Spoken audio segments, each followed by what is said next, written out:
You can join us on page 2 of your supplement sheet for Hashivenu, return again.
Welcome, everyone. Gamar Tov. Welcome to all of you here in the room with us and joining us virtually.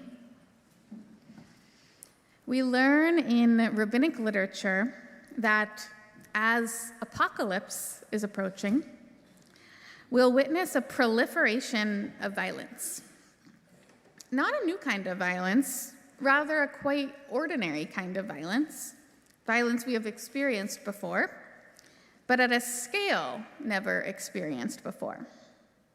A scale so massive that the systems we have to address such violence are rendered null and void, incapable of holding the society through it, incapable of determining who is innocent and who is guilty. The rituals and the procedures, even the courts themselves, lose their efficacy and lose their power. We learn that next, when apocalypse is approaching, the magic of the world is lost to us.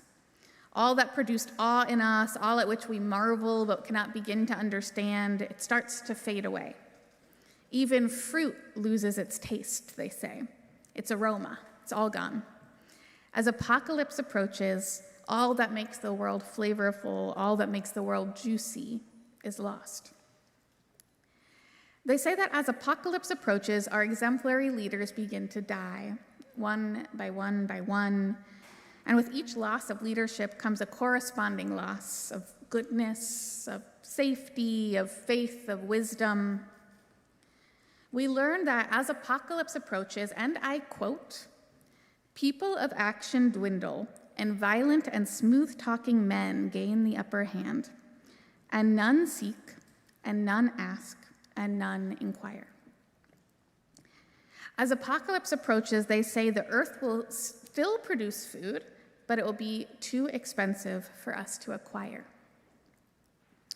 As apocalypse approaches, the leaders will place their faith in all that is false, and yet no one will rebuke them for it. As apocalypse approaches, and I quote, "Truth will be absent."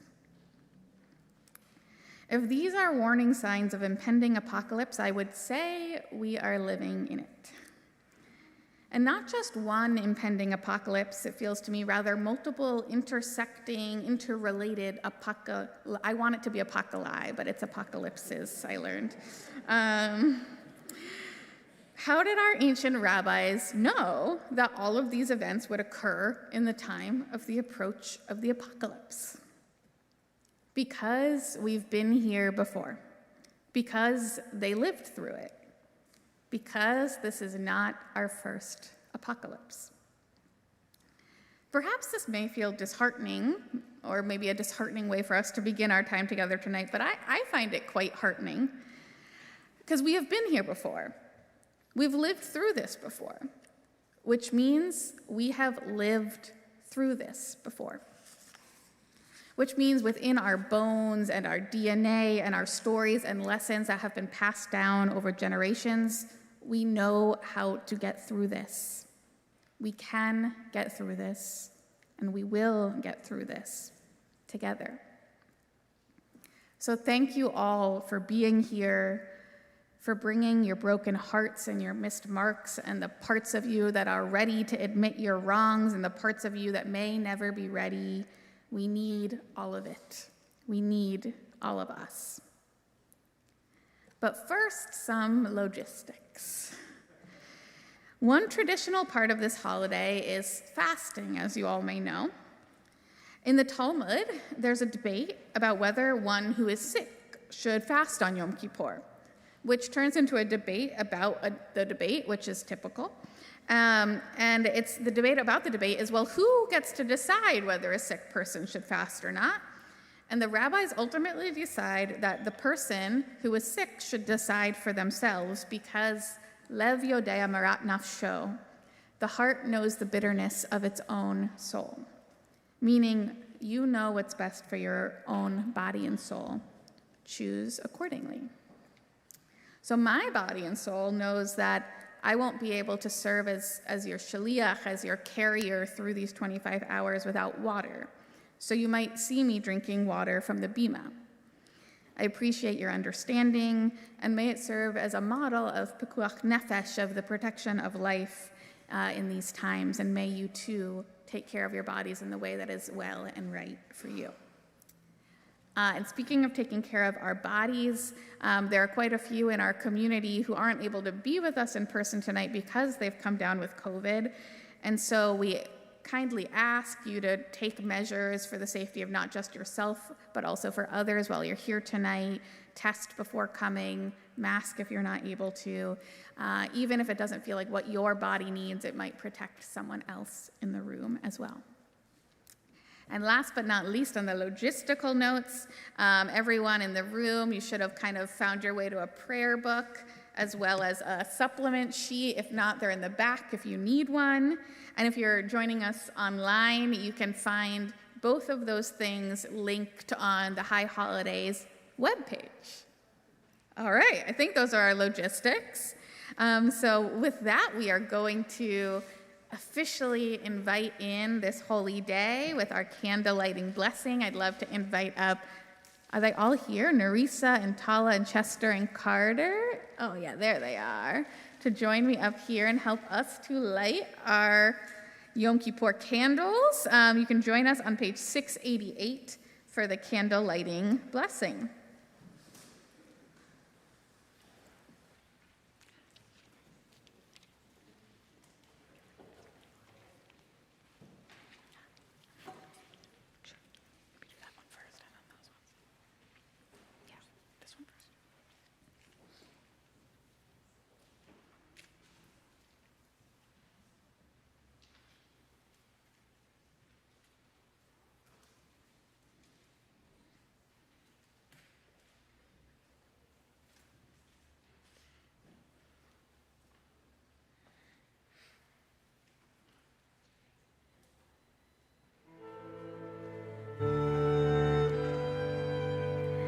Baruch atah Adonai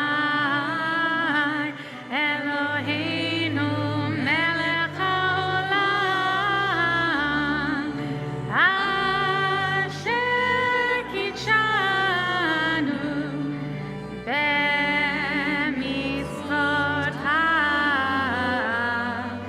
v'tzivav v'hadlik ner shel Yom HaKippurim.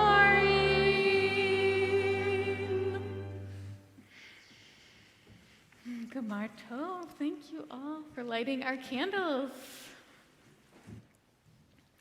And with that, maybe this is also logistical in a sense, but it's customary, as I see many of you already doing, to wear a tallis tonight, which is pretty irregular, a prayer shawl, a talit, however you might pronounce it. We usually only wear a tallis in the morning, except for this one night of Kol Nidre. And why is one question I have. There's a story in the Talmud that states that when the divine taught Moses the prayer, the 13 attributes, which you'll hear later tonight, I'll give you a little teaser. Adonai, Adonai, El Rachu. You know that one? So the divine was kind of teaching Moses how to sing that song, it says. And while they were doing it, they came right down and they wrapped Moses in a prayer shawl as they were teaching them and modeled what it would look like to kind of really pray and wrap like that. So tonight we do the same. We wrap ourselves and we invoke these attributes of love, of mercy, of compassion as we put on our tallis. So if you haven't done so already, you can join me on page 690 for the blessing over the tallis, or if you want to put it on again, the more times the better. Baruch atah Adonai Eloheinu melech haolam asher kitshanu b'mitzvotav v'tzivanu lahita tes bat tzitzit.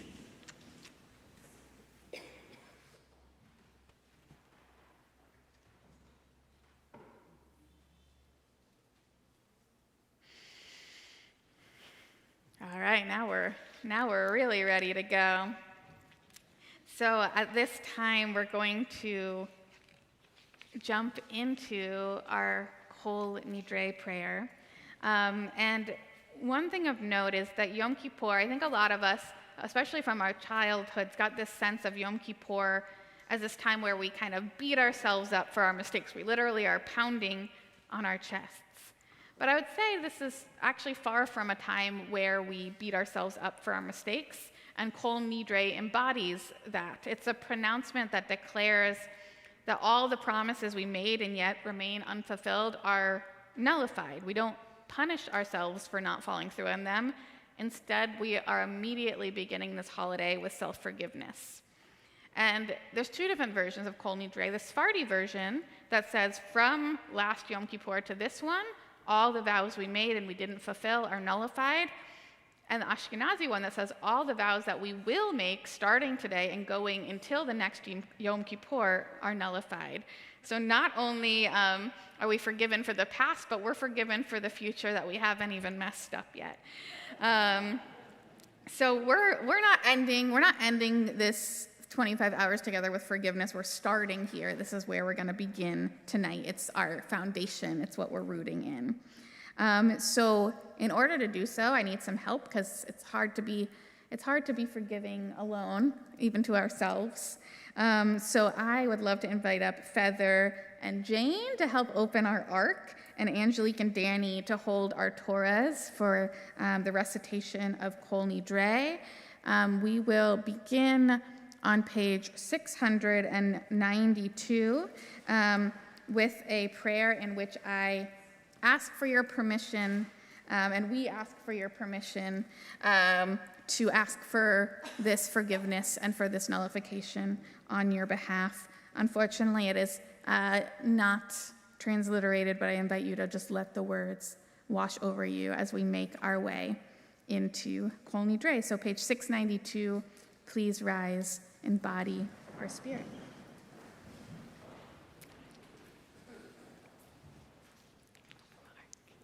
Mm-hmm. And then you can each take a Torah. I'm going to let Danny go first.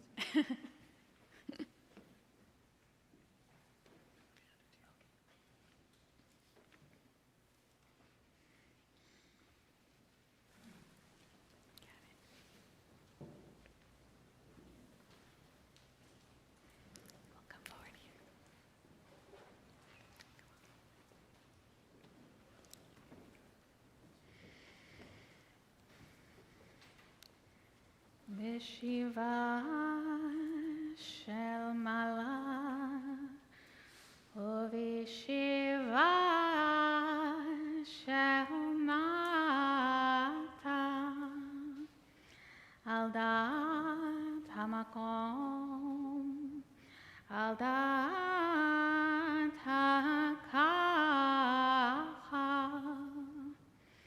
anu matirim, Lahipalel im havaryonim Beshiva shel mala Ubeshiva shel mata Al dat hamakom Val dat hakacha Anu matirim lahitpalel im havaryonim Beshiva shel mala Ubeshiva shel mata Al dat hamakom Val dat hakacha Anu matirin lahitpalel im havaryonim 694 Kol Nidre V'yasarei Ushvuei V'charamei V'konamei V'kinusei V'hinuyei Din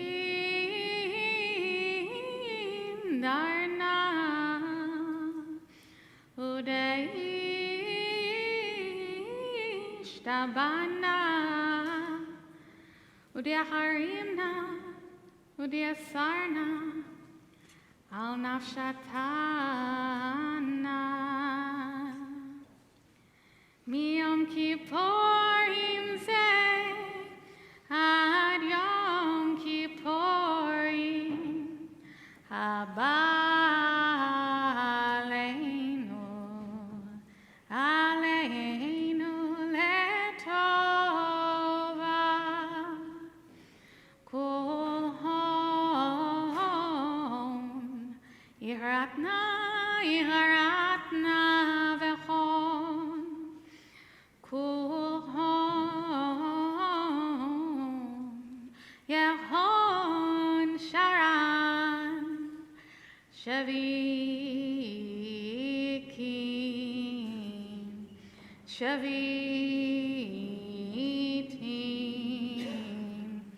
betelin umvotalin la sheririm vela kayamin nidrana la nidrae vaisarana la isare ushvuatana la shavuot.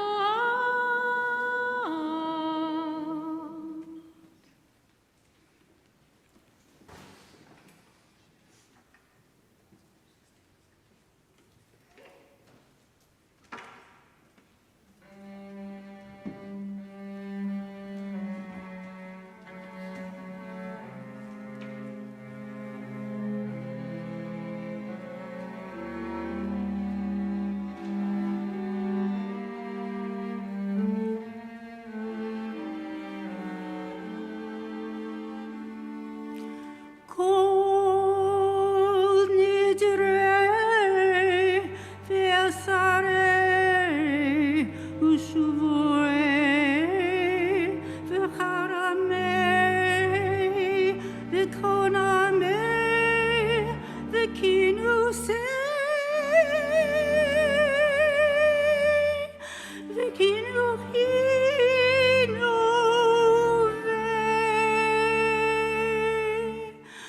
Tidana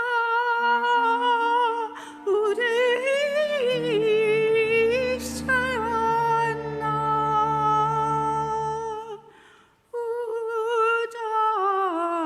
udacharimna udasarna anafshatana miyom kippurim zeh ad yom kippurim haba aleinu letova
Turn to page 696 for one final blessing to welcome in the new year our Shehechianu prayer at the very bottom of 696.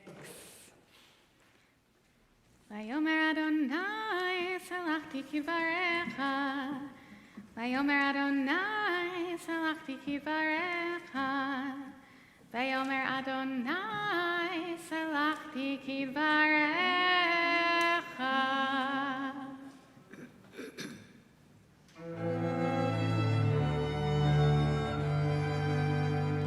Baruch atah Adonai Eloheinu melech haolam shehechianu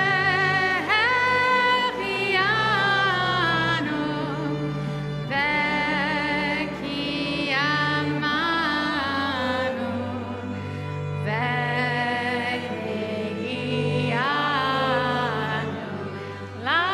lazman hazeh.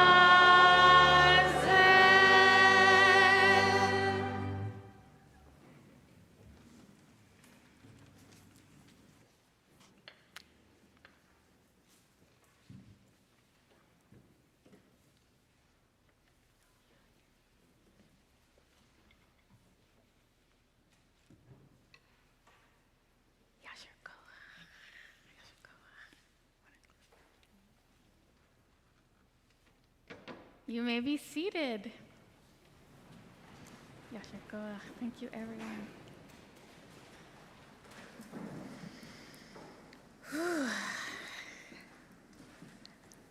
Refreshed? Everyone feel refreshed? You're good for the next year. So we're going to make our way into our prayer service now.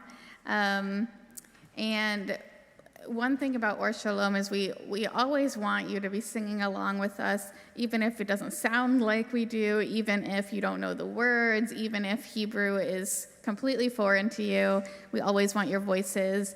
Whatever words or sounds or yidadites come out are more than enough. And another thing about Or Shalom is that we think of what we're praying to or for very expansively. So to set our intention for our prayer, you can join or follow along on page 2 of the supplement sheet with Pray by Marnie Hoffman.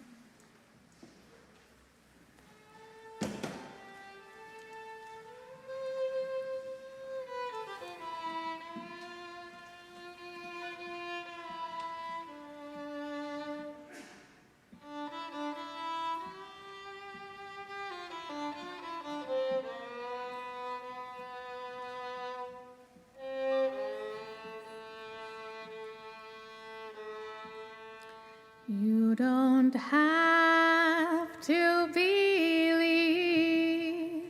in God to pray. You don't have to believe all the words you say. You just have to let yourself create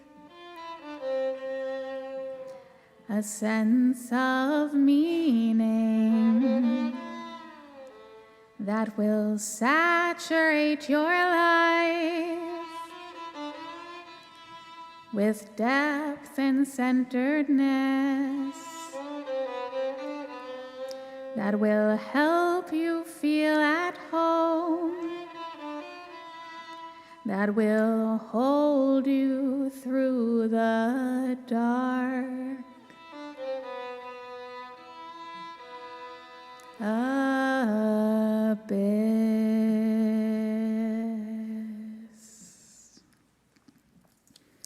Page 708, The Call to Prayer. I invite you to rise in body or spirit as you're willing and able as we face the ark.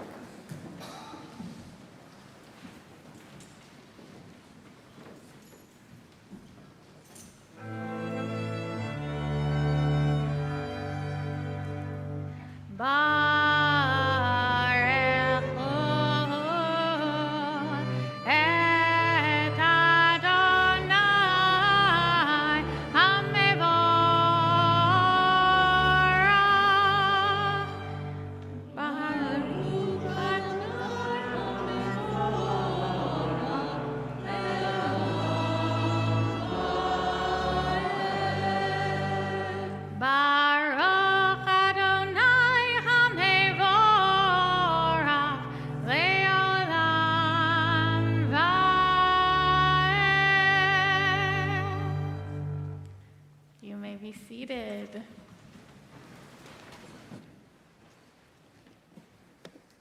Turn to page 710.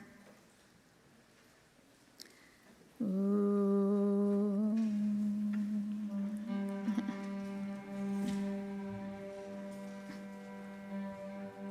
Umavir umevi laila umavdil ben yom uben laila Adonai tzavot shemo El chai v'kayam tamid yimloch aleinu leolam va'ed Ay, ay, ay, ay, ay, ay,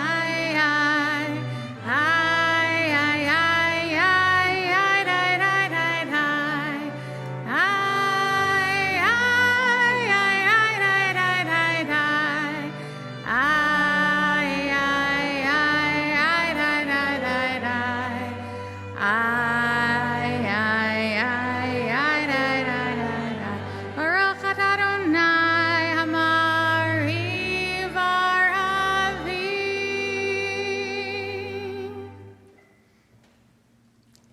welcome in the darkness and make our way to love. Ahavat Olam, page 712.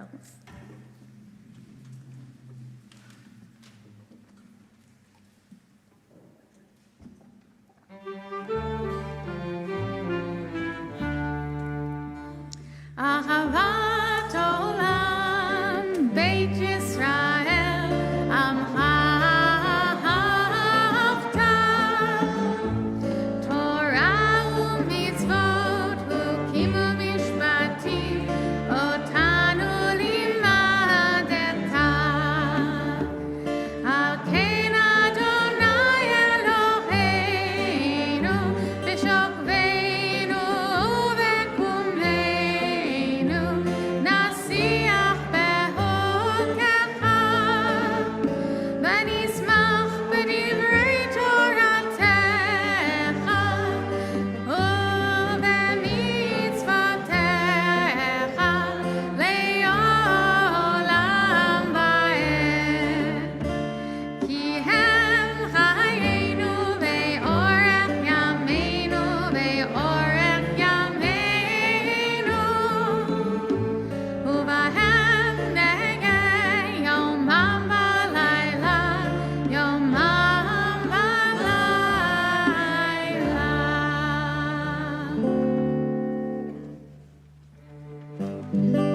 Ve'ahavtecha lo tasor mimenu le'olamim. Ay, ay, ay, ay, ay, ay, ay. Ay, ay, ay, ay, ay, day, day, day, day. Ay, ay, ay, day, day, day, day, day. Ay, ay, ay, ay, day, day, day, day. Ay, ay, ay, ay, day, day, day, day. Baruch atah Adonai Ohev Amo Yisrael.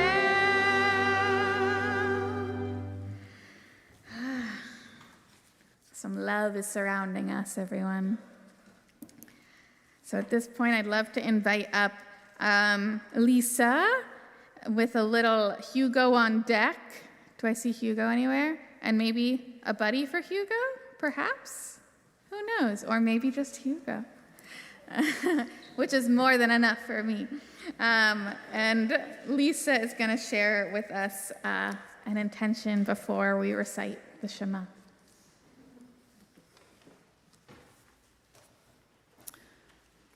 Before I read my reflection on the Shema, I want to let you know that the Shema is on page 714. Turn to page 714 and hold on to it for a moment. After my reflection, we'll say the Shema together.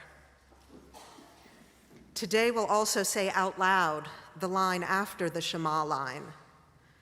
The Baruch Shem Kavod line is normally whispered to ourselves, but on Yom Kippur, we say it aloud.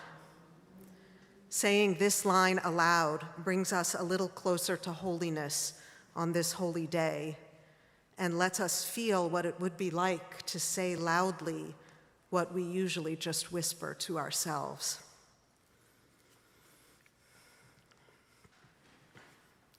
My grandmother was 27. She was holding a bag, and she was holding my mother, who was 2.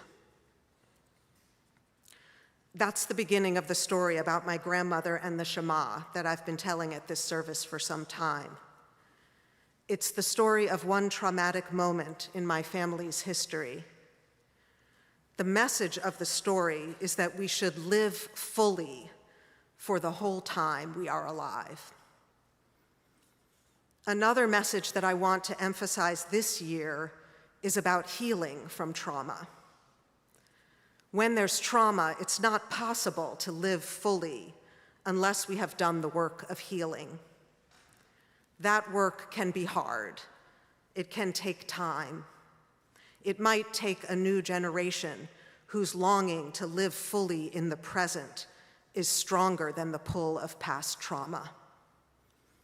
If we, as individuals or as a group, remain in a fearful, traumatized state, we prevent ourselves from living fully now and we also risk causing more harm to ourselves and others.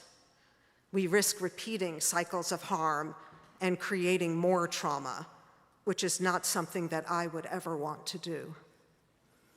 Back to the story. My grandmother was 27. She was holding a bag, and she was holding my mother, who was 2. It was 1942 in Piotrków Trybunalski, Poland. They were on a firing squad line, about to be shot, with 4 other women and 1 other child. I return to that firing squad moment every time I hear the Shema, or say it, or watch my daughters say it. I return to that moment because my grandmother said to me, "We were first in line to be shot." I had the Shema on my lips. But they started to shoot from the other end of the line. I dropped my bag, held on to Esther, and ran. She ran into an abandoned building and up to the 3rd floor where they spent the night. It's a long story. I'll jump ahead to say that my grandmother, Naja, lived for 50 more years and died between Rosh Hashanah and Yom Kippur in 1992. How much time do we have before we die? What will we do in that time? When my grandmother thought she had only seconds left, she began to speak the Shema. Why? Was it to pray, to use her last breath to reaffirm her connection to the universe? Or was it an act of defiance, of proudly affirming her identity as Jewish, as other, at the very moment she was being executed for being just that? Was it a goodbye, an acceptance of her imminent death? Or was it a staunch refusal of death, a no, not yet? Was it all of those things at once? Did the words of the Shema somehow move from her lips to her feet? Did her prayer help her run? Did it help her hold on to her child? Did the Shema help her live that day and other days? Shema Yisrael Adonai Eloheinu Adonai Echad. Listen up, God wrestlers. The divine is all of ours. The divine is one. I know there's a lot of commentary about what those words mean. For me, they're about what it means to be human, what it means to be alive in the face of death. They're about what we do with the time we have left, whether that's 5 decades or 5 seconds.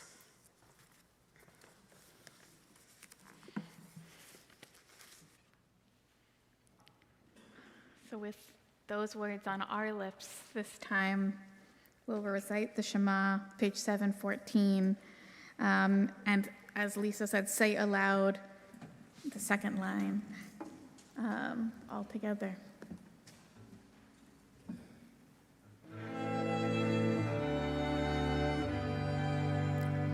Shema Yisrael Adonai Eloheinu Adonai Echad Baruch Shem Kevod Malchuto Le'olam Va'ed. I'll invite Hugo to lead us in the Ve'ahavta. ואהבת את אדוני אלוהיך בכל לבביך ובכל נפשך ובכל מאודיך וחיו הדברים האלה אשר אנוכי מצווך כיום לבביך ושיננתם לבניך ודיברת בם בשבתך בביתך ובלכתך בדרך ובשוכבך ובקומך וקשרתם מאוד על ידיך, וחיו תותפות בין עיניך, וכתבתם על מזוזות ביתך, ובשעריך.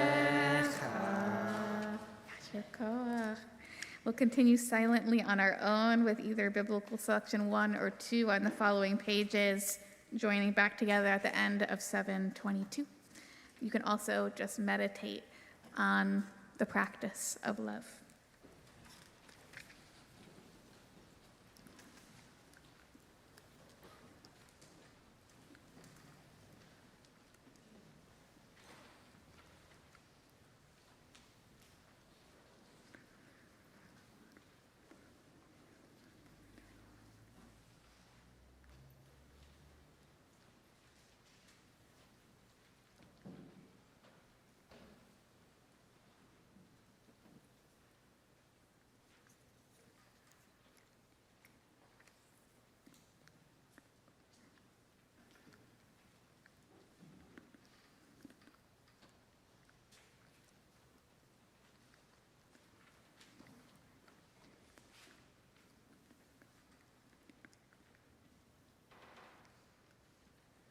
Adonai Elohechem, Amen.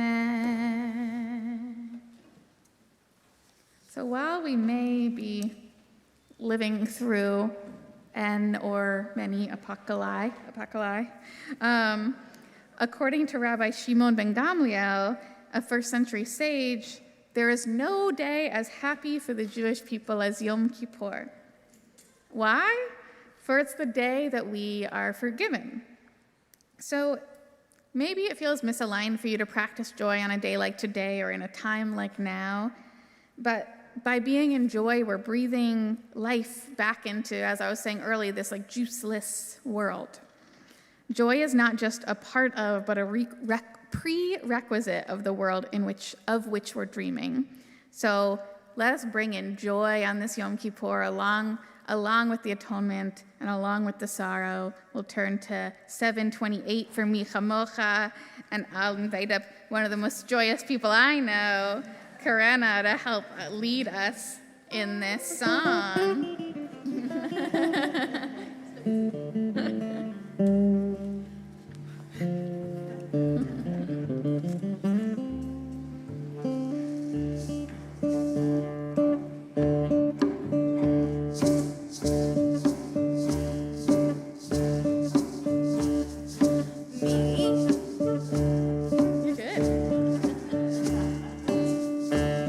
Takes time.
Yad Hazak Minenu. Ay, ay, ay, ay, ay, ay, ay. Ay, ay, ay, ay, ay, ay, ay, ay, ay. Ay, ay, ay, ay, ay, ay, ay, ay. Ay, ay, ay, ay, ay, ay, ay, ay. Ay, ay, ay, ay, ay, ay, ay. Baruch atah Adonai Ka'al Yisrael ve'al kol yoshvei tevel.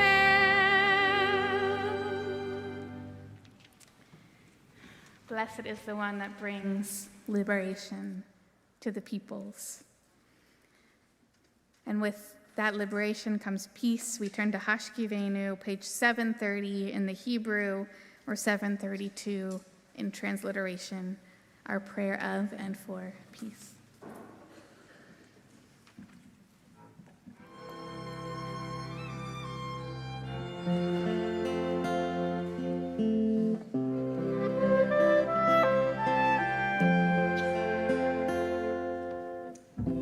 Hashkivenu Adonai Eloheinu leshalom, v'hamidenu malkeinu lechaim. Hashkivenu Adonai Eloheinu leshalom, v'hamidenu malkeinu lechaim.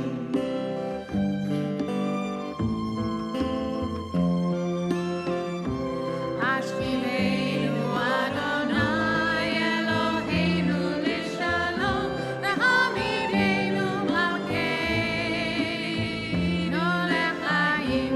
Hashkivenu Adonai Eloheinu leshalom, v'hamidenu malkeinu lechaim. Ushmor tzedkeinu, uvoenu, lechaim u'shalom, be'ata ve'ad olam.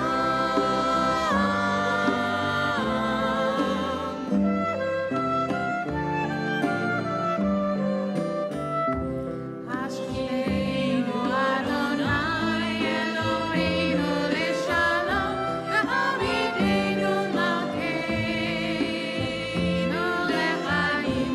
Hashkivenu Adonai Eloheinu leshalom, v'hamidenu malkeinu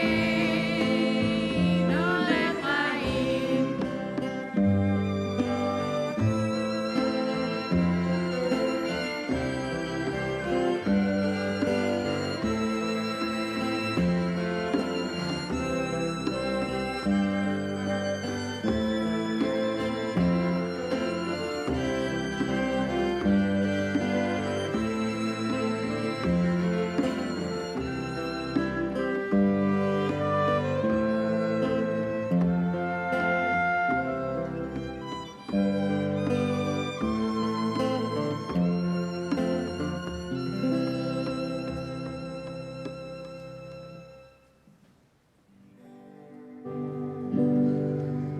Ushmor tzedkeinu, vo'einu, lechaim u'shalom, be'ata ve'ad olam. Ufros aleinu sukat shlomecha. Ay, ay, ay, ay, ay, ay, ay. Ay, ay, ay, ay, ay, ay, ay, ay, ay. Ay, ay, ay, ay, ay, ay, ay, ay. Ay, ay, ay, ay, ay, ay, ay, ay.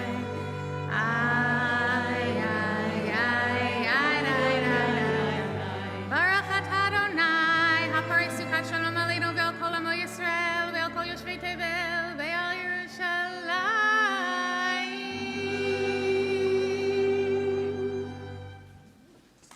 We gotta spread peace over a lot of stuff. So we're arriving at this moment of a big prescription of Yom Kippur. In biblical times, the high priest was the vessel for atonement for all of the people Israel, as we'll read about tomorrow. But today, without a temple and without a high priest, we are each both high priest and Israel, the atoner and the atonee. We have everything we need to heal ourselves. Let us begin with the recitation of the words on page 734. At the bottom, Ki vayom hazeh yechaper alechem, for on this day atonement will happen for you. And we'll go straight from this prescription. We'll recite it 3 times, and then we'll make our way directly into a silent Amidah, a silent prayer, which begins, if you would like, the traditional words on page 739, or you can also engage in a meditation on Cheshbon Chanefesh, a meditation on soul accounting of what are the missed marks that you've engaged in this year and how might you want to do right by them. But we'll begin by rising in body or spirit on page 734 with our prescription.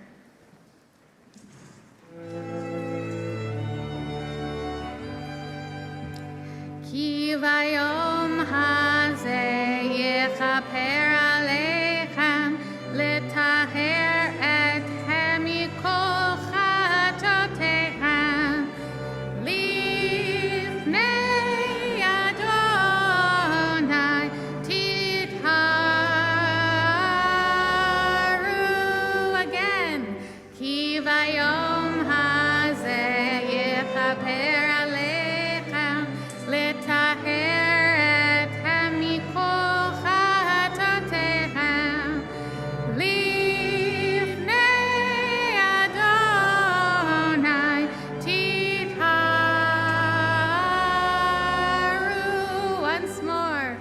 Ki vayom hazeh yechaper alechem letaher etchem mikol chatoteichem lifnei Adonai titharu.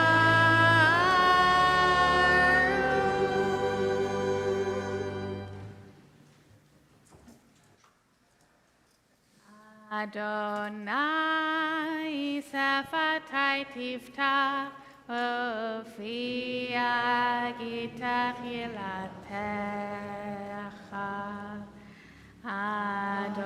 Adonai sefatai tiftach v'fi agitach yilatecha.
some words of Torah.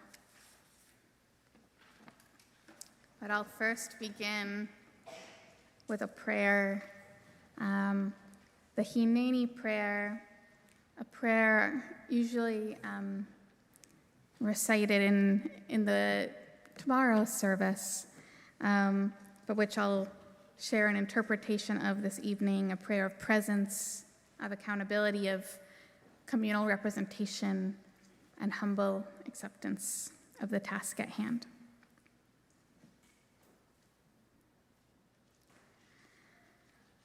Hineni, here I am, imperfect, not enough, terrified, before you, my community, and the one that comes into being through our songs and through our prayers.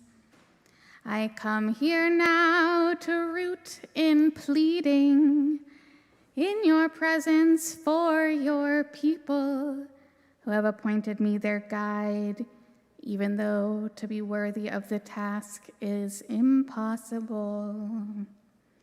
For this I ask you, Adonai, Adonai, El Rachum V'Chanun, source of life, compassionate and merciful, that you help me to succeed in this mission, as I beg forgiveness for myself and for those who have appointed me. Do not find them to blame for transgressions of mine. Do not declare them guilty for my own mistakes, for I myself am fallible, for I myself have done wrong. Receive my prayer as if it were the prayer of one experienced and wise, whose voice is sweet and pleasing to the ear of all those who hear it. And may all transgressions be wiped clean through love, for the sake of the people, for the sake of joy and gladness, and for the sake of life and peace.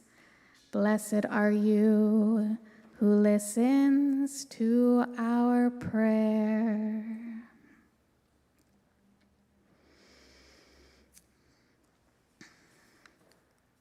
It's taught in the Mishnah, a rabbinic book from around 200 CE, that back in the Second Temple period, there came a time when the elders of the court began requiring that the high priest take an oath that in his performance of the Yom Kippur atonement rituals on behalf of the community, he would not change a thing. He would do exactly as they instructed him. So they would administer the oath, and he would take the oath dutifully. But after, the high priest would remove himself and cry, and so too would the elders. The rabbis ask of this, why did they all cry? And they answer themselves, for the community had split into factions, and these factions no longer agreed on the right way to perform the atonement rituals. Therefore, the only way to guarantee that the high priest would follow after their way, the way of the elders, was by way of an oath. So the high priest cried, for he was not trusted by his community to do right by them, and the elders would cry, for they no longer knew who or what to trust. My dear or Shalom community, being your rabbi in the midst of rising factionalism within the world and within the Jewish community, in what many consider to be one of the greatest crises facing Judaism since the destruction of the temple 2,000 years ago, has been one, if not the most humbling experiences of my life. To say it has been a time of tears, of which all of us are crying, would be an understatement. I made the theme for this year's High Holy Days, as we talked about on Rosh Hashanah, We Rise Together, because I so deeply believe its wisdom to be true. that true liberation can only come for any when it comes for all. Yet I also made it our theme because I was noticing rupture, yes, in the world, and yes, in the wider Jewish community, but also inside of our own very community.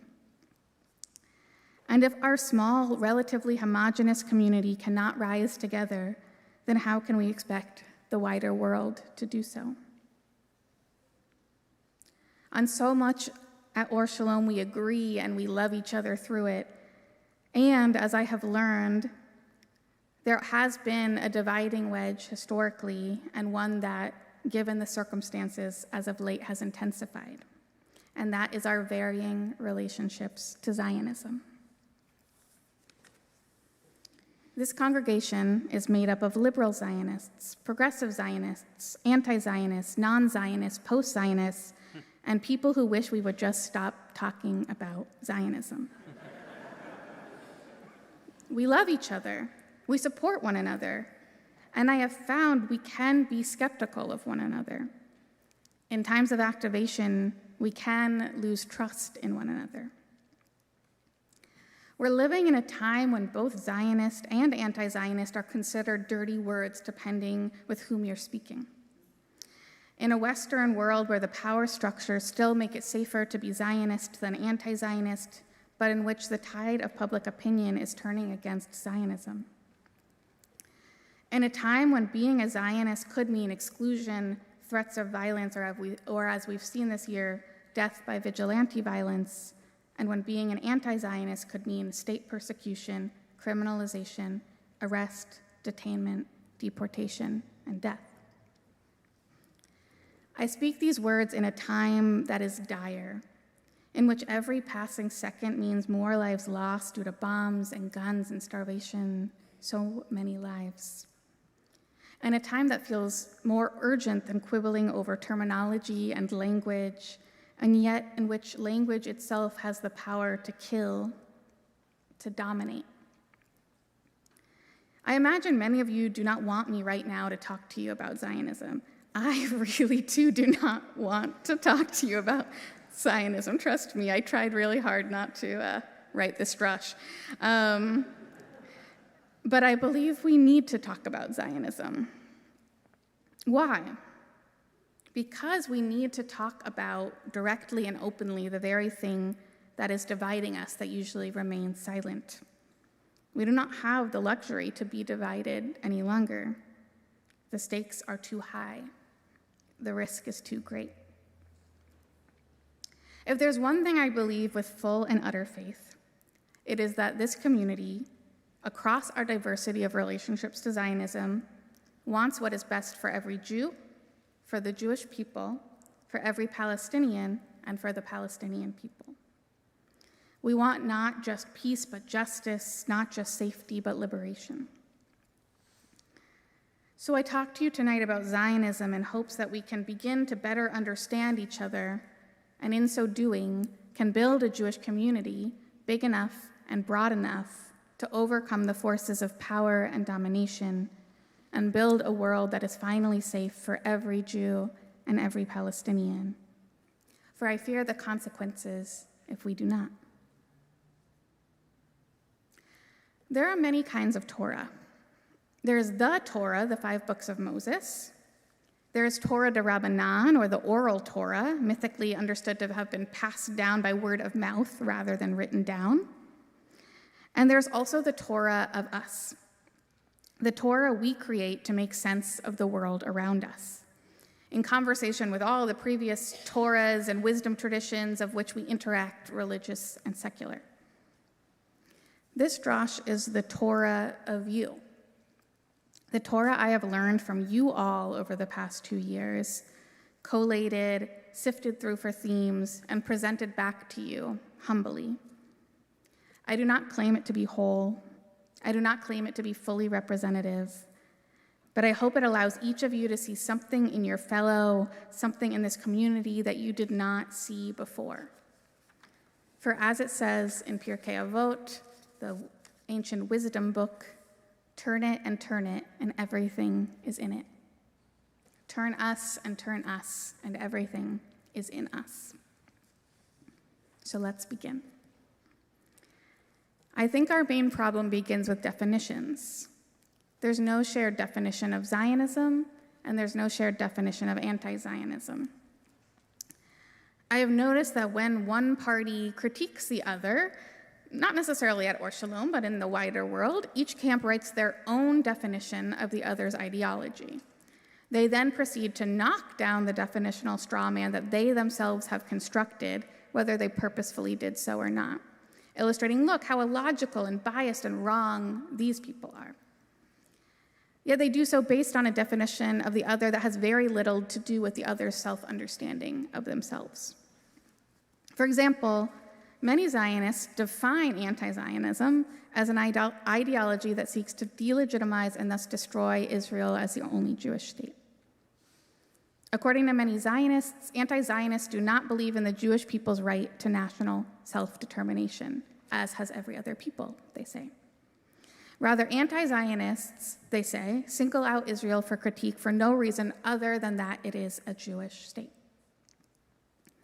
In this definition, these Zionists both sidestep defining what anti-Zionism is while boiling it down to nothing more than a form of anti-Semitism operating on a national scale. This definition assumes that anti-Zionism is first and foremost about hatred of Jews. Yet most anti-Zionists define anti-Zionism as a movement for justice, a movement for human rights, as opposition to a system that privileges one class of people over another, that guarantees national and human rights for the Jewish people while not doing the same for the Palestinians. For many anti-Zionists, the Jewishness of Zionism is irrelevant. For them, it is about human rights. On the flip side, many anti-Zionists define Zionism as a system of Jewish supremacy. I've heard many anti-Zionists use short and pithy statements to get at their definition in the form of Zionism is.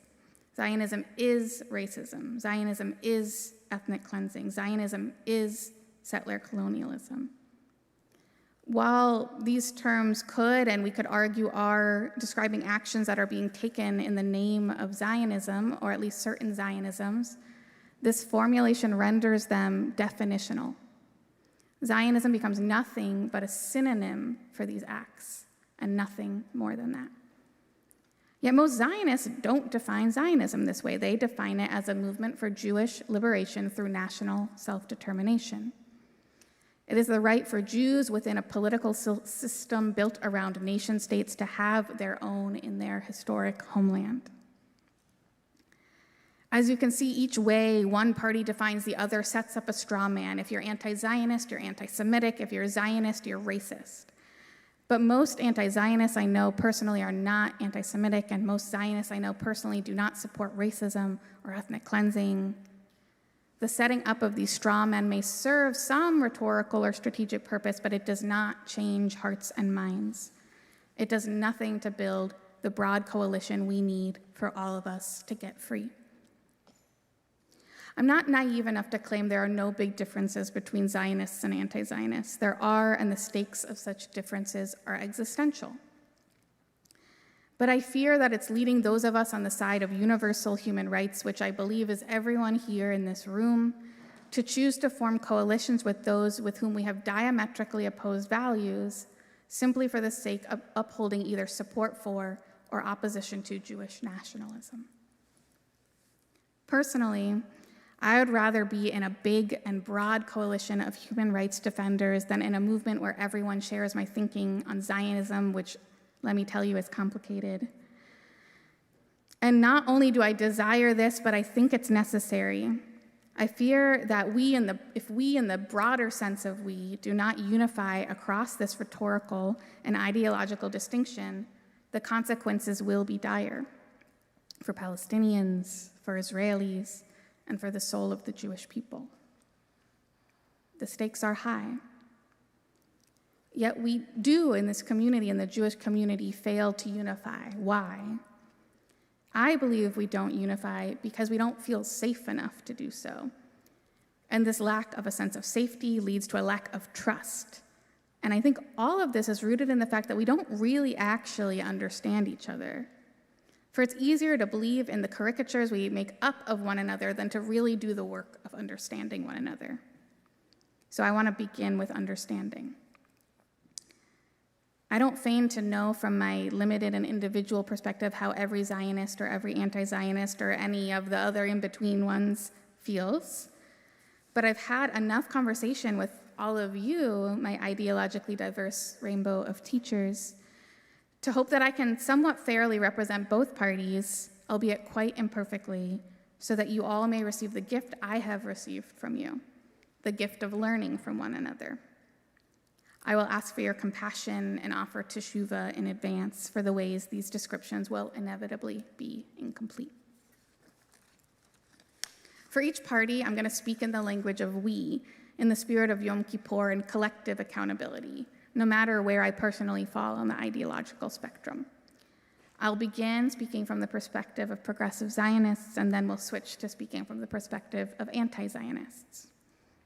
But before we begin, I'm going to invite everyone to take in a big, deep breath.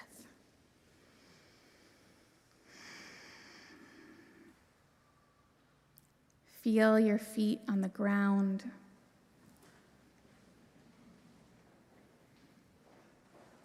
Look around at those in the room with you. Know that you are safe and brave enough to hear that which might be hard, to hear that which might challenge you, and to know that you're not in it alone. So, anti-Zionists, here is what progressive Zionists need you to know in order to feel safe and heard in broad coalition as part of a movement for human rights and collective liberation. We are traumatized. The Holocaust is only the latest example of violence against Jews for being Jews in human history. The history of violence lives in our bodies. If you fight for Palestinian liberation in ways that do not seriously wrestle with questions of Jewish safety, that do not take our lives and our safety seriously, let alone into consideration, then how are we supposed to join with you? Why should we be expected to take into consideration Palestinian safety if you do not take into consideration our own? Our tradition has roots in that land. Jewish connection to the land, whether called Eretz Yisrael or Palestine, is not contrived. One cannot get through a Jewish prayer service without dozens of mentions of our connection to and yearning for that land. Our sacred texts have grappled with the role of this land in our sacred system and the spiritual implications of our dispersion from it for thousands of years. Why should we be expected to take into consideration Palestinian belonging to this land if our belonging is dismissed and discredited? Israel saved us. Many of us who immigrated to British Mandate Palestine and later Israel did so as refugees fleeing the specter or the reality of anti-Semitic violence. They were not safe, our ancestors, where they were, and many had nowhere else to go, for the U.S. too had closed its doors. How should our families have been saved if not through the founding of the State of Israel? How should our families continue to be saved if not by the State of Israel? Genocide feels personal. Genocide happened to us, our friends and family within our lifetimes. An elaborate system of identification, deportation, and death camps, 6 million lives extinguished. No corner of the Jewish world remains untouched by this. Genocide is not a term to be used lightly. When you use the word genocide, are you taking seriously its implications? Are you grappling with the legacies of genocide you are invoking? We too want peace. All we want is for our people to be able to live in peace with our neighbors on our land. We believe the best possible path to this is a two-state solution in which the national rights of both people are guaranteed and the human rights of all are safeguarded. We fear that if the Jewish state comes to an end, there'll be no guaranteed protection for the Jews living there. How can you guarantee that Israeli Jews remain safe if a Jewish majority state ceases to exist? It feels like anti-Semitism. The international fixation on Israel is utterly terrifying. We are such a small people with a small land, and yet we have been the hyperfixation of the West, not just for the last 2 years, but since our founding. This hyperfixation is disproportionate to our size, and whether or not the critique is merited, it's frightening for our safe haven to be under such of a microscope all the time. Why is there such a hyperfixation upon the state of Israel in a world in which Israel is not the only bad state actor, if not for anti-Semitism? Take a breath.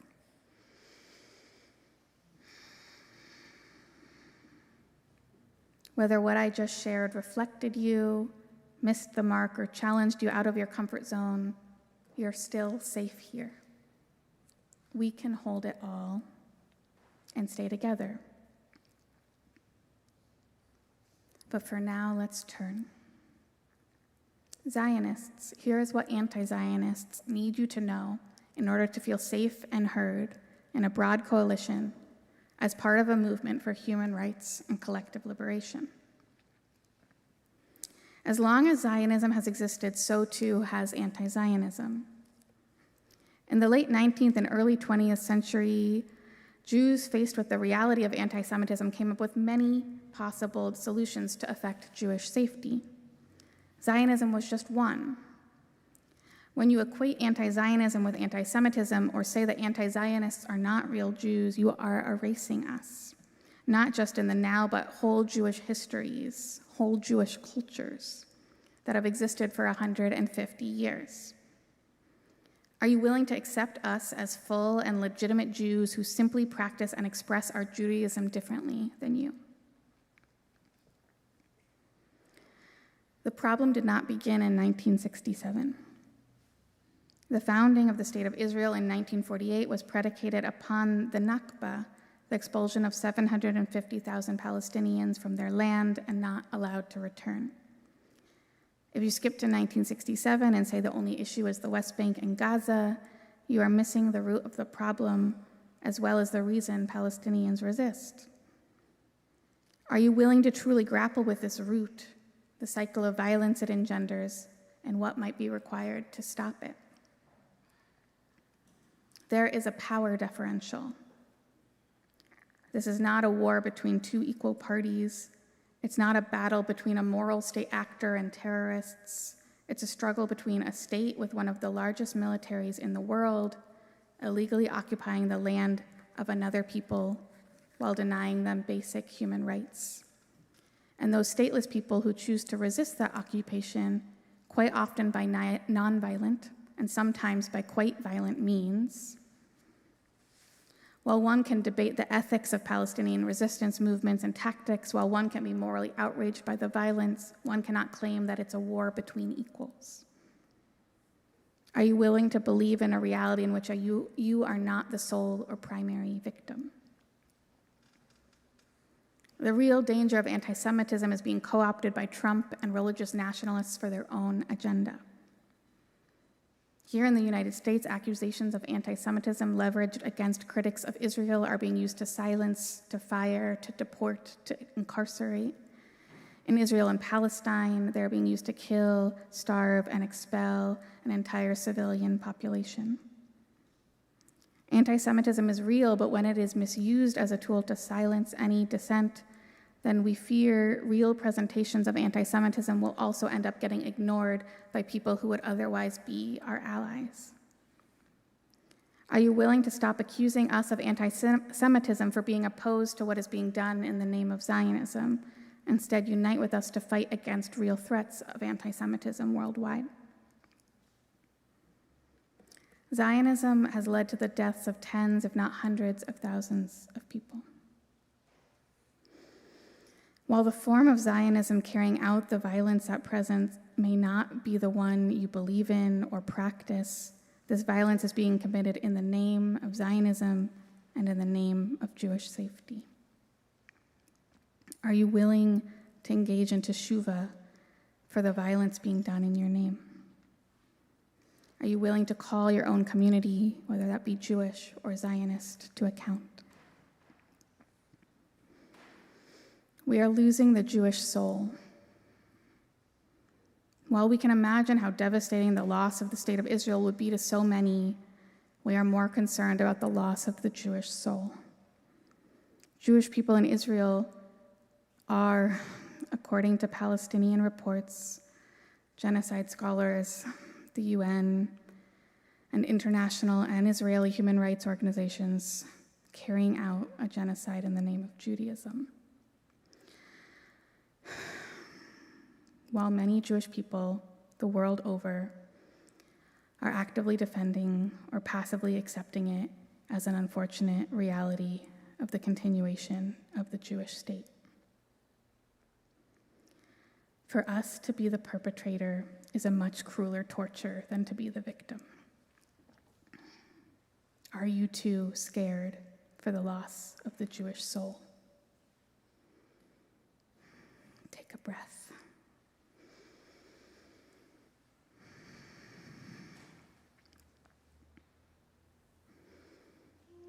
Whether what I just shared reflected you, missed the mark, or challenged you out of your comfort zone, you're still safe here.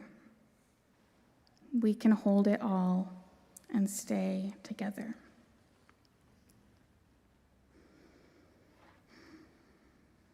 I was taught in school that to be a rabbi is to hold the dual roles of pastor and prophet.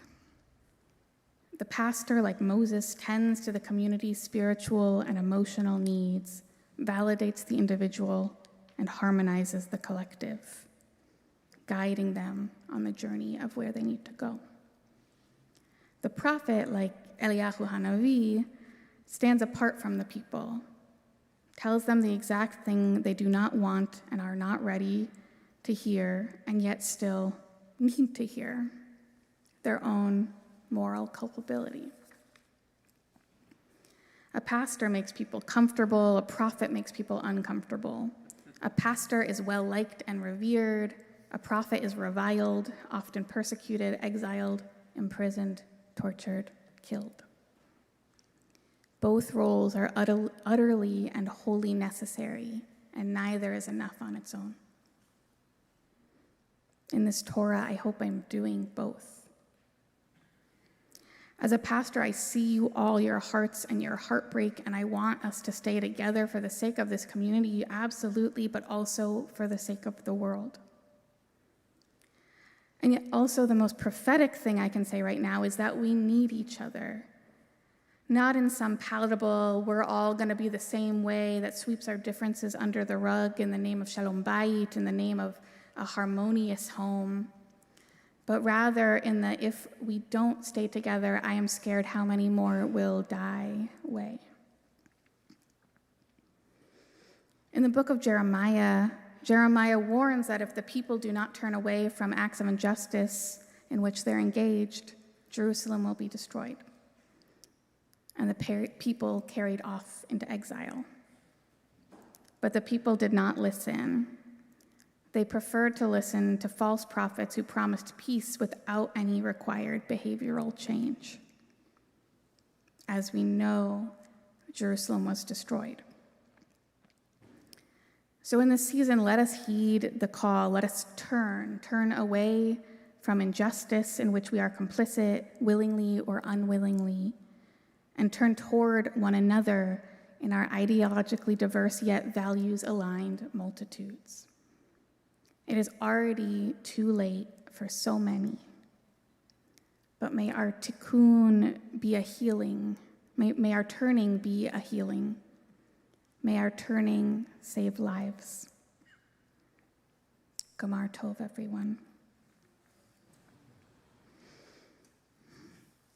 And so with that call, we transition into our slichot service, our service in which we beseech forgiveness and commit ourselves to the act of teshuvah, the act of turning away from that which is harmful and toward the good, toward each other I'll invite up Tom to lead us into this service with the words of Yale, which you can find on page 6 of your supplement sheet with both Hebrew and transliteration, or page 782 without transliteration. Together we turn.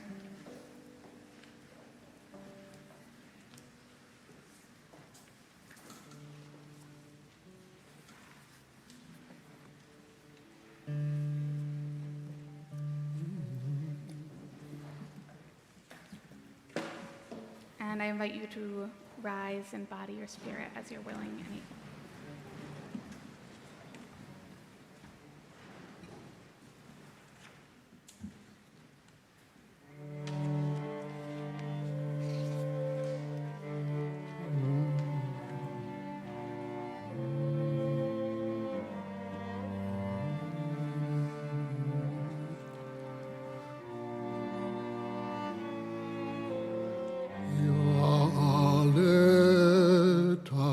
חנוננו מערב, ויבוא שבתנו מבוקר, ויראה רינוננו עד ערב. יעלה קולנו מערב,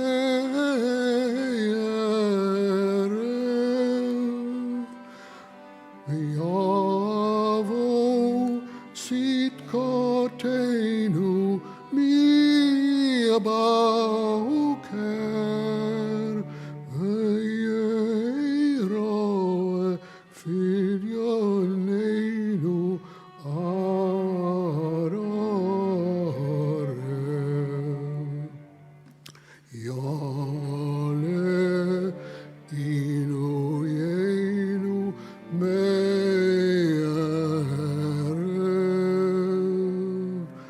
ויבוא סליחתנו מבוקר, ויראה נקתנו עד ערב. יעלה מנוסנו מערב,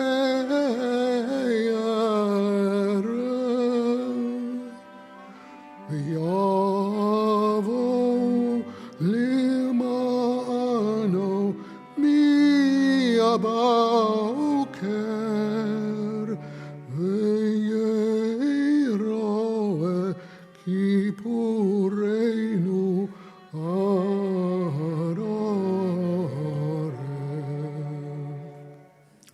יעלה אישנו מערב,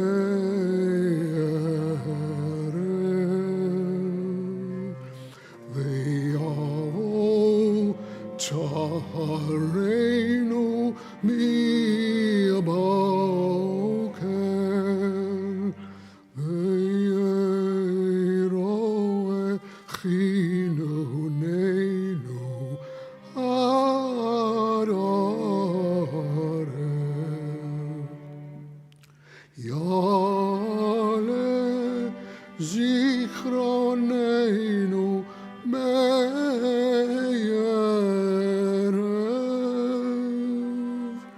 ויבוא ויודענו מהבוקר,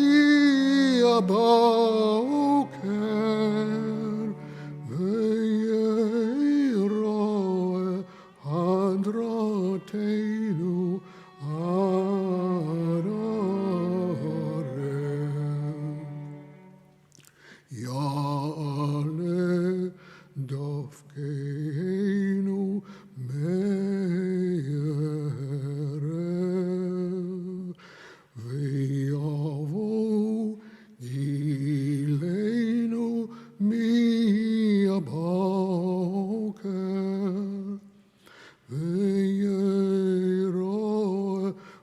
בקשותינו עד עורף. יעלה אין כותנו מערב,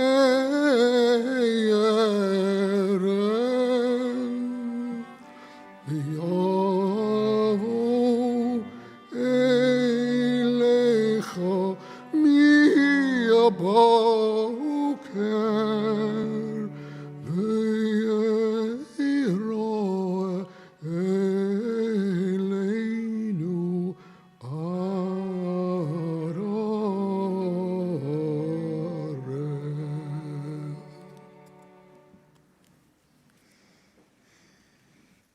Yasher Koach. Thank you, Tom, for that moving song to bring us into our Slichot service. It is customary to remain standing for all of Slichot, for all of this period, this service of asking for forgiveness, but I invite you to do what is best for your body. Sit, stand, lie, dance, whatever is best for you. We'll turn to page 794 for the Hebrew, or better yet, the 8th page of your supplement sheet for Adon Haslichot,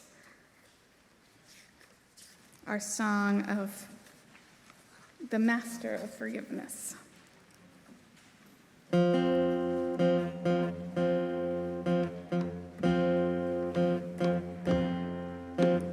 Adon Haslichot, Bochen Levavot, Golei Amokot, Dover Tzedakot, Atanu lefanecha rachem aleinu, Atanu lefanecha rachem aleinu, Hador benifla, betik benechamot, Zocher brit avot, choker kelayot, Atanu lefanecha rachem aleinu, Atanu lefanecha rachem aleinu.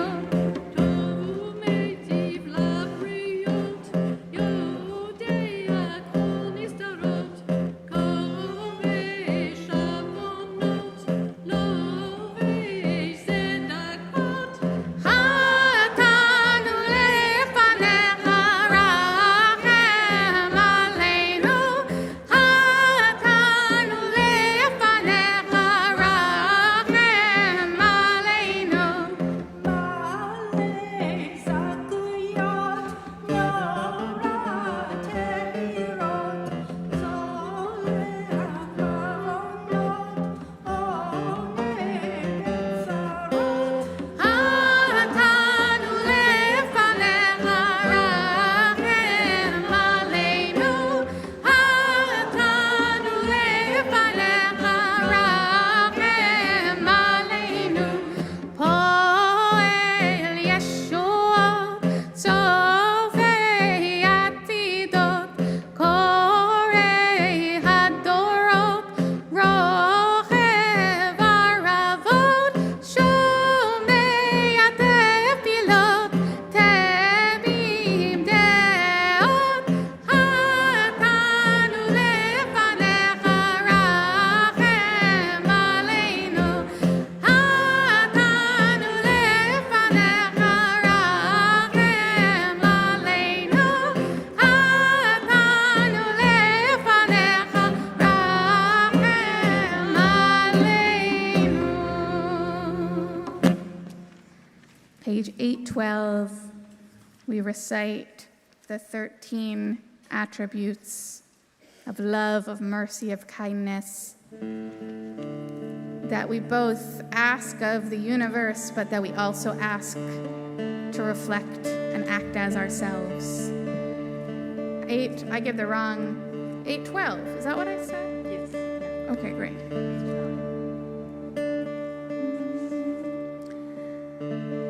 Adonai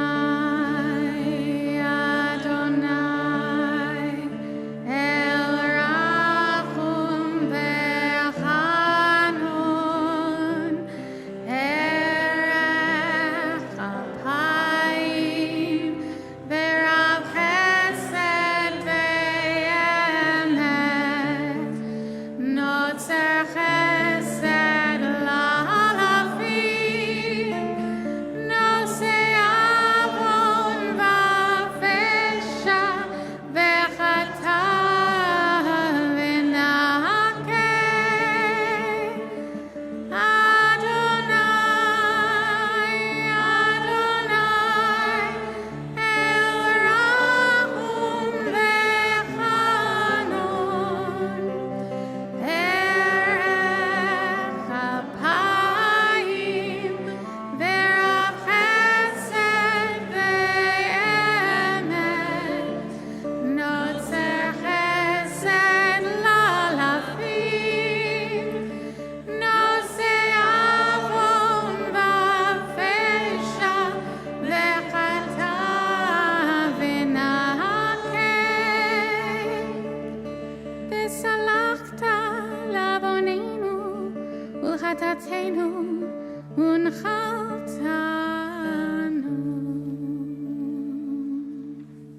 Page 816. The bottom of the page in the Hebrew.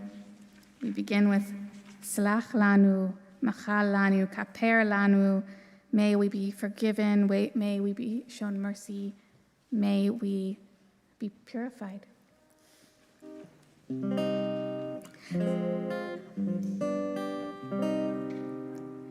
Selach lanu, Mechal lanu, Kaper lanu.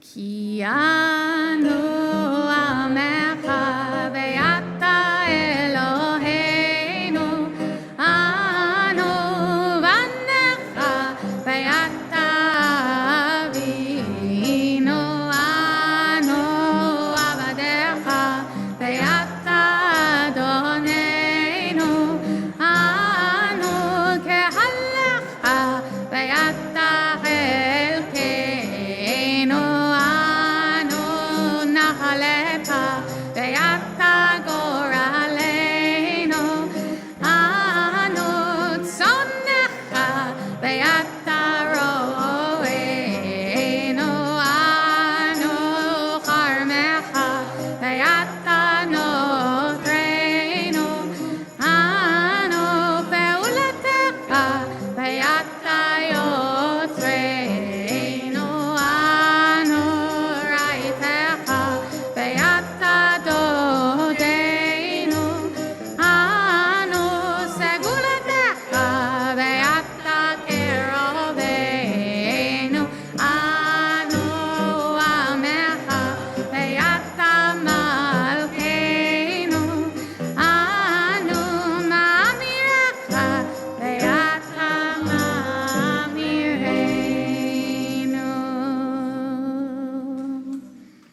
We're now moving from the part of our Slichot service where we ask for forgiveness, which we do first. We ask for forgiveness and mercy and love first, and then we move to what did we actually do wrong. So we turn to the Vidui Ashamnu, page 820 in your books, our litany, our alphabetic litany of wrongdoings. The practice has been kind of to beat over your heart as you say each one. I do an open palm as a more loving gesture towards self. I invite you to choose the adventure of your soul. Ashamnu, Bagadnu, Gazalnu, Dibarnu Dovi, Yai Dai Dai Dai Dai, Yai Dai Dai Dai Dai Dai, Yai Dai Dai Dai Dai Dai. Hevino, Behirshanu, Zadnu, Hamasnu, Tafalnu Sheker, Yai Dai Dai Dai Dai, Yai Dai Dai Dai Dai Dai, Yai Dai Dai Dai Dai Dai. Yatsnu Ra,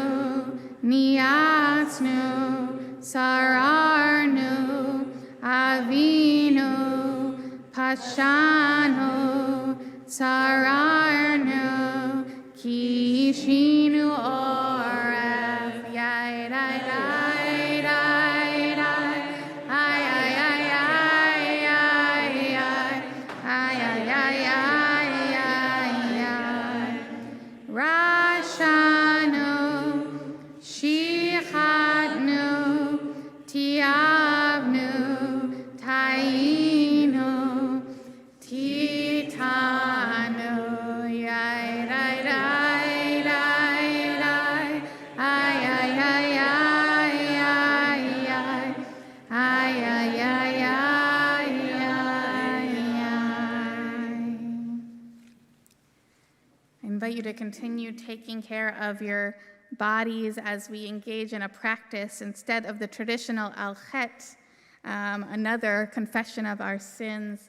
We'll instead, or Shalomers submitted missed marks of theirs on Leil Slichot, and instead we'll read what they were vulnerable enough to share with us, after which we'll all say the words you can find on page 800, or sing the words you can find on page 828. Ve'al kulam Elohas slichot, slach lanu, machal lanu, kaper lanu. May there be forgiveness for us. But first, we'll read some of the missed marks that our community was vulnerable and loving enough to share. After which, I think I'll do it. I'm going to rip it up to say, you're cleaned of it, it's gone. I have been blessed with a wonderful life. I don't say thank you enough, both to friends and family and to God. It feels so good when I do it. Why don't I do it more?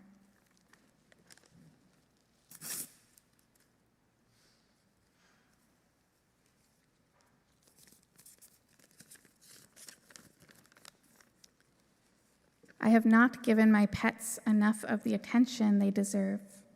I have been selfish with my time with them.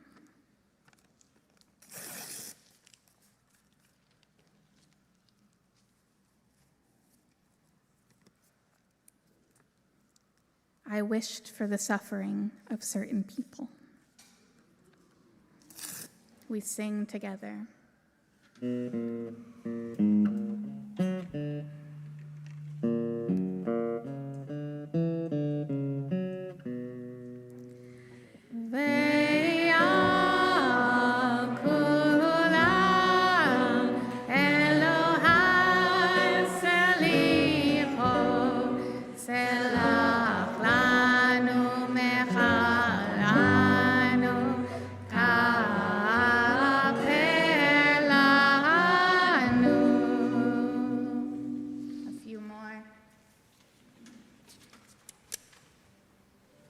I yelled at my dog. What a pet one. Oh, I didn't rip it. I'm sorry.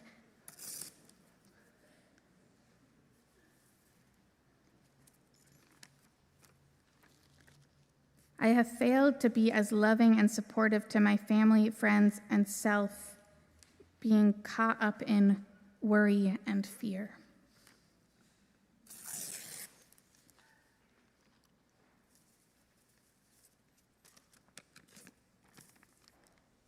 I have missed the mark by not being the friend that I want to be, by not being as present as I could be, and of making excuses as to why that is so. We sing.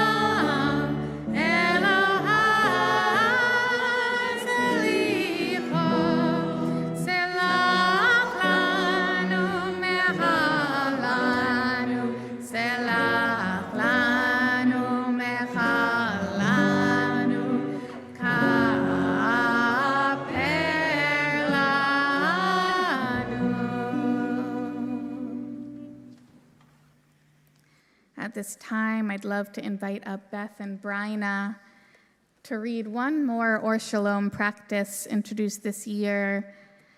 I saw all of these kind of viduis for our time floating around, and I didn't want those. I wanted the one of our community, the one that we would write together. So this is a vidui for our collective missed marks, written by Or Shalomers. I apologize, I couldn't include every single one submitted, but I hope it is enough.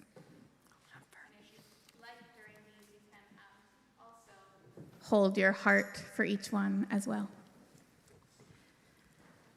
We have otherized, even when we bristle at being otherized ourselves, accused others without examining ourselves, left the work to someone else. We have been judgmental, succumbed to groupthink and confirmation bias, loudly proclaimed our values without acting on them. We have poisoned the earth, the air, the water, built an economy based on weapons and prisons, failed as a nation to live up to a land with liberty and justice for all. We've allowed wealth to concentrate in the hands of a very few, allowed racism to increase and flourish, allowed others to speak for us without voicing our opposition. We have failed to take in new information that may challenge our existing beliefs, failed to halt the continuing catastrophe in Gaza and the West Bank, failed to interrupt the steady erosion of democracy. We have not done enough to protect our immigrants, friends, and neighbors, not done enough to protect our democracy, denied our culpability as Americans in a sale of offensive weapons. We have avoided wrestling with all that confuses, shames, and pains us, done in the name of Jewish people. Hurt another when we are hurting, failed as a people to be a light unto the nations. We have gossiped, laughed, not spoken up in places where our ethical core knows better, gotten angry at people near to us over small differences out of frustration with our inability to affect the larger horrendous situations. Let our tears block from view actions we can take. We have turned away. We have turned away. We have turned away. Thank you both so much. Ve'al kulam Eloha slichot slach lanu, mehalanu kaper lanu. May we be held in forgiveness for all the ways we, as a collective, have missed the mark. And to be held in our misgivings by nothing but love. We'll turn to 454 for Avinu Malkeinu, and I'll invite up Rochelle and Jody to help us open, Jody LeWitter, if we're wondering which Jody, to help us open our ark, page 454.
Okay, now you can finally be seated if you stayed arisen for this long, or if you just stood up.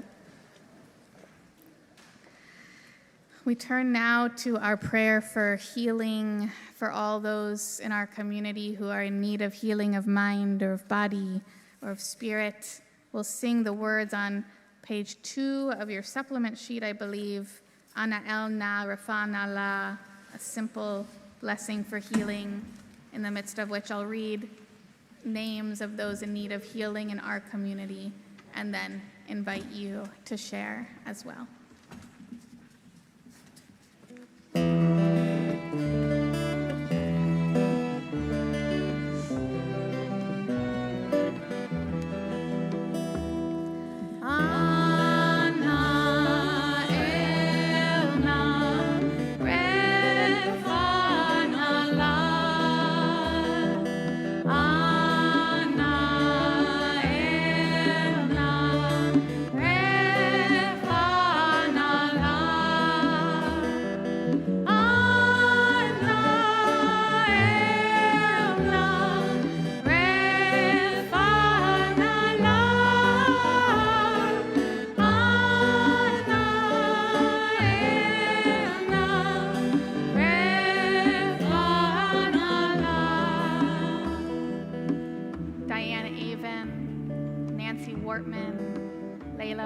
And family, Amy Trachtenberg, Hussam and Raida Bulila, Rich Moonblatt, Pamela Wilson, Steve Wilson, Wendy Portnuff, Geula Ba'aron Bafrandla, Gino Sacco, Noel Marcant, Annette Menser, Jill Hurwitz, Roz Idelson, Carol Clark, Linda Zaretsky, Garrett Engler, Marion Mandel, Carl Magruder, John Vrolik, Jane Van Hoven, Nader Shabahanji, Gabriela Schultz, Basema El Babsa, Daniel Bendoba Bahaim, Jarrett Cole, Michelle Cole, Stephen Tobias, Joseph Herbert, Bea Linder, Cleus Jensen, Natan Ben Lev and Marilee, Deborah Gerson, Kevin Eisenberg, Sarah Eisenberg, Larry Jacobson, Bob Mason, Adam Raskin, Amy Conger,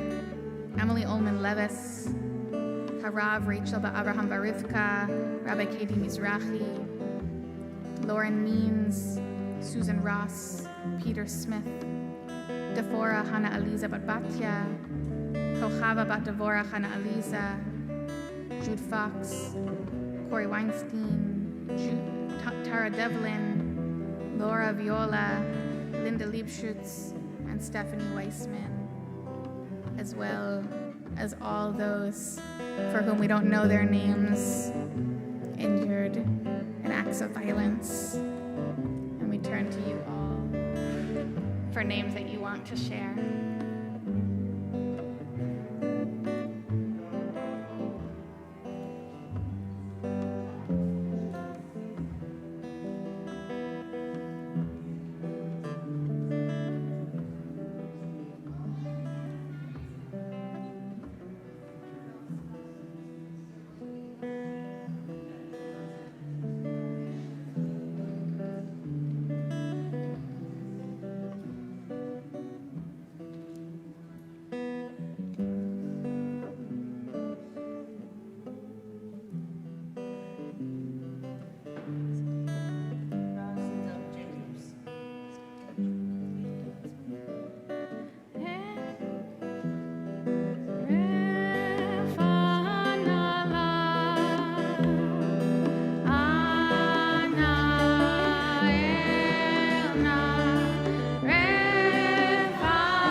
find healing of mind and body and spirit, and may we all collectively heal together.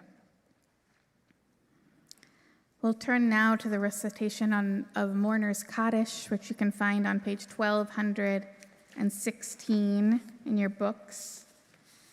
At present, we are observing the yard sites of Fred Avril, Orlo Clark, Sonny Fine, Joseph Benjamin Gavrin, Michelle Coleman, Roger Henry Rifkind, Leonard Rudolph, William Schulman, Sandy Siegel, Sylvia Stein, Elizabeth Summer, and Rose Thurm, not to mention all the unnameable deaths of the last 9 months of the last 2 years.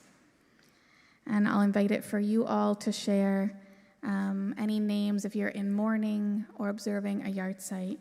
I invite you to share also at this time.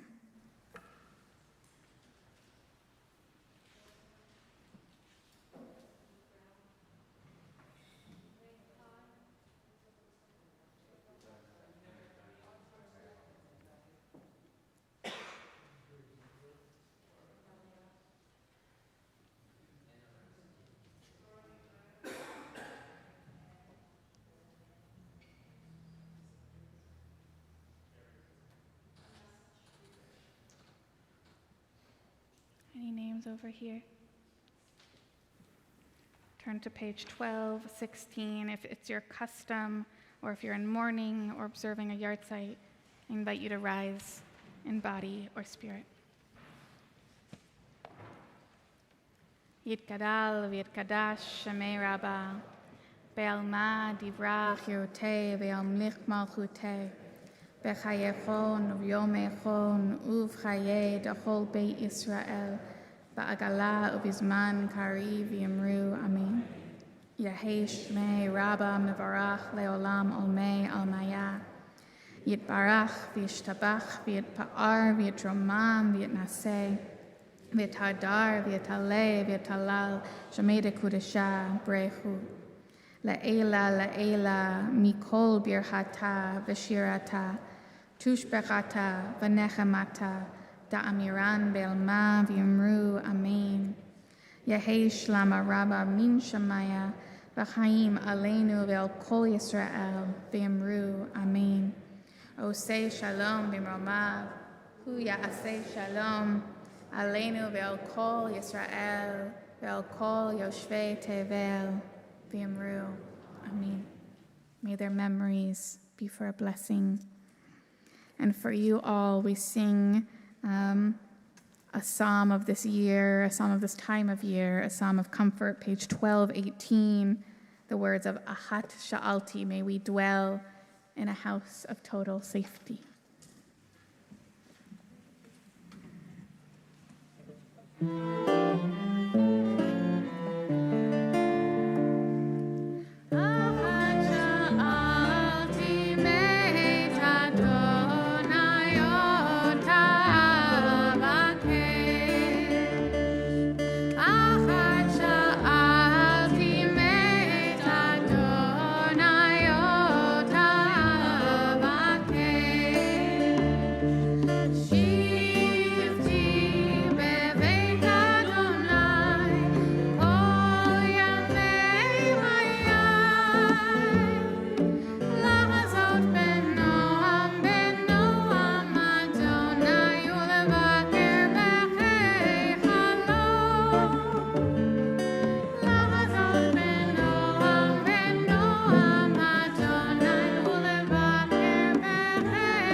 May you find that space inside yourself, that community in which you feel safe and held. And may we aspire to be that for you. We're really close to the end. I'd love to invite up Lillian to just share a few announcements about what's coming up over the next few days before we close all together in song.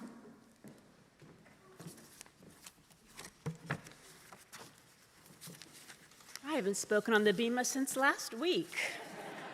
You got that joke. First of all, thank you. Thank you to our ensemble. Thank you to Rabbi Farron. She never gets any thanks, so let's thank Rabbi Farron. Thank you to the AV volunteers, John and Eric. Thank you to the UU for having us every year. Thank you for those who came early or stayed late to help set up or clean up. And thank you tomorrow to our kitchen volunteers for Break the Fast. Tomorrow we start right here at 10 o'clock for a full day of Yom Kippur services. We have childcare available. Please see me at the registration table. After services, we have the Ceasefire Circle workshop, which will have the founder of the Gaza Food Kitchen zooming into us in the TSK room. So join us in the TSK room, and Hani from Gaza Food Kitchen will be zooming in. If you are at home, you can also zoom in, but it would be wonderful to have you here in the building. Following that, we have yoga with Gail Gerwitz. Bring anything that makes you comfortable when you're doing yoga. Following that, we have our healing service. Anybody in need of healing of mind, body, or spirit. And that's our healing of yourself, not of others in this case. Following that, we come back to the sanctuary where we have Yisker and Ne'ilah, and Rabbi Farron wanted to say Ne'ilah is the best part of the whole Yom Kippur experience. So please come. We'll join each other here on the Bima and have Havdalah. It's a wonderful event. Following that is Break the Fast. Break the Fast only works communally if you bring food enough to feed everyone that you're bringing with you. So bring your food, bring your drink. You can bring it to the kitchen at any time. Drop it off in the refrigerator if you need to. And we will gather inside or outside, weather permitting. We have many Sukkot activities coming up. See the High Holy Day page for the full details. But we're going to build the sukkah on Friday. Come to Urate's house at 1 o'clock if you want to help. We have our family programming launch, but with sukkah decorating on Sunday, lulav foraging on Sunday also at Alamany Farms, and then Shabbat in the sukkah on Friday the 10th. For Simchat Torah, join us with Kehila as we get on a bus from Cortlandt Street. Sign up for the bus, okay? You're not going to want to miss this. I think Urate says she's going to bring refreshments. We're going to transport ourselves over across the bridge to Kehila, where we will unfurl the Torah and enjoy their 20-plus member klezmer band. We have 2 fundraisers going on. One is with the SF Marin Food Bank, and the other is with the Gaza Food Kitchen. Think about when you're hungry tonight or tomorrow, what it must feel like not to have any food, and please donate to our fundraisers. When we leave today, Zach's going to have little take-home flyers that have QR codes where you can donate. Thank you very much. We'll see you tomorrow. Thank you, Lillian. A brilliant announcer, if I've ever seen one. So we're going to close together with our closing benediction, which is on page 5. It's Orshalov's custom. I was trying to ask some of the founders for how long, I think forever, to join together hand in hand and sing the words on page 5 to close out our time together. May we find, even in the challenges of community, may we find the deepest and sweetest of blessings. Page 5 for our song. Yeah, let's join them. I don't like being up high. Oh, let's get Bryna. Okay, got it. May the blessings of God rest upon you. May God's peace abide with you.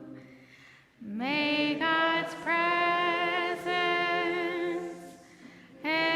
illuminate your heart now and forevermore. May the blessings of God rest upon you.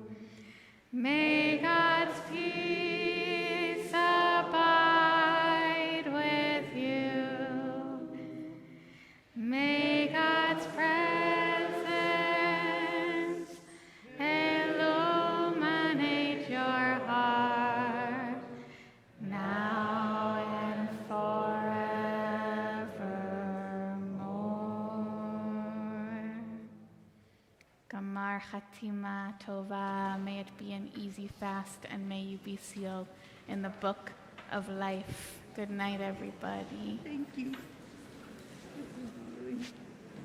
Beautiful.